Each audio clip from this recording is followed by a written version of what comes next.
Hey guys, Chuck Tornado, Tortuga Ranch, and I just wanted to give you a little follow-up video on how the heated Tortoise building is coming along. I think it's coming along pretty good. I still need to finish drywalling around the top perimeter, but I'm already applying the second coat of spackle on the ceiling, and it's a total insulated building. I mean, floor, walls, ceiling, everything. And I have a heater in here, just a small heater I use on my jobs just so sometimes to help spackle dry. And I have it on the lowest setting. It's just a heater you can get at like, I don't know, TJ Maxx or not TJ Maxx, whatever, one of them stupid stores. Target is what I was trying to say. I was trying to say Target, fucking TJ Maxx. But yeah, my heater has one long sleeve, one shorter sleeve, and it was a little bit cheaper.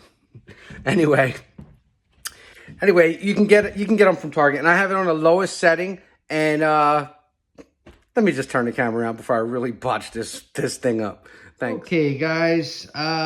So I turn the camera around, and this is what I have. So I put the ceiling up. It's a double insulated ceiling, which means it has the regular insulation, and then it has some foam insulation in there, and this is kind of what I do. So you'll have your wall insulation, and then you'll have a 4x8 sheet of this solid core, like styrofoam. Looks like styrofoam with tinfoil on the outside. And then plywood. Now the reason why I used plywood is because tortoises ram. They ram things, they destroy things. If this was probably 1/4-inch plywood, 1/2-inch plywood, eventually I think they would go right through it, adult sulcatas. But this is 3/4 inch, so they can smack it all they want. Nothing's going to happen. Final dimensions of this inside are 10 by 35 and a half. So it's very good. I'm happy with it. Now I got this heater from the Home Depot, or you can pick them up at either the Home Depot or Lowe's or like Target. It's not a very, expensive heater. It's a little $50 heater. I got it on the lowest setting, which is only 1 bar. And it's about 75 degrees in here. 75 degrees, folks, with 1 bar. So all this insulation has really paid off. The floor is insulated. The walls are insulated. The ceiling's insulated. Every single crack and crevice has been caulked on the outside, and it's really paid off, so it's really nice and warm in here. So I'm going to have about 12 dome lights in here, and everywhere that you see one of these double gang box outlets, there's going to be a dome light coming off, and there's going to be a wood shelf here, and they're going to be professionally mounted. And that is going to keep a total warm spot, basically all around the outside edges is going to be a nice spot for the tortoises to just chill and stay warm and cozy and everything. And I really think it's going to be warm throughout this whole place. And then, of course, for their ambient temperature, they could just go to the middle of the room, which won't have the heat right there. I still have to drywall this 3-foot section right here, and the gable ends, and that 4-foot section on that side.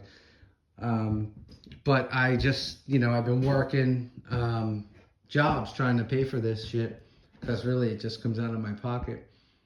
So anyway, I'm putting a second coat of spackle on. So here's some differences if you're into spackling and you're into spackle.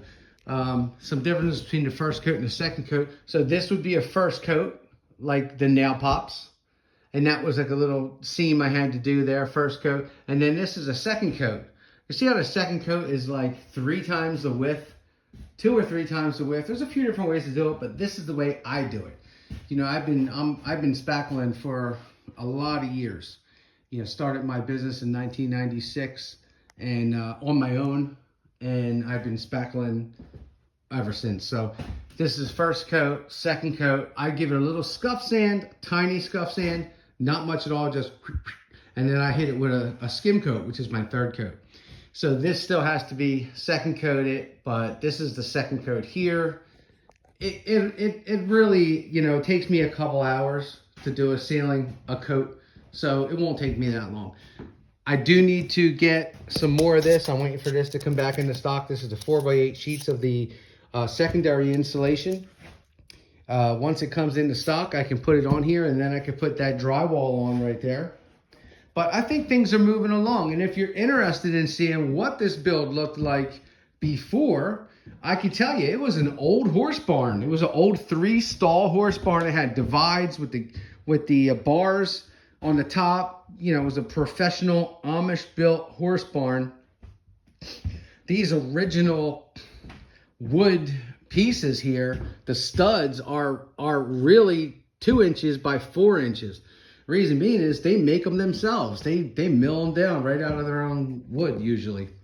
So anyway, this is where we're at with it so far. Coming along, it's moving along. Progress is happening. I do have to work, you know, most of the time during the day at other people's houses, and then I come home, and depending on how tired I am, I work in here. But I don't think we're that far away from being finished and moving the tortoises over. If you want to look back at what this looked like before, you can go back to some of the other videos where we were ripping out the old upright barn wood and what it actually looked like when we were insulating the floor and all. And I say we, it's me and my guy, you know, whatever helper I have that day. So, okay, thank you. If you have not already, please hit like and subscribe. It means the world to me, and I really appreciate you listening to me. And if you are still watching this video at this point right now, you're a trooper, man, because I'm a babbling full at night. I'm just babbling, so I'm going to stop babbling. I'm going to let you guys go, and I'll talk to you soon. Thanks. Bye.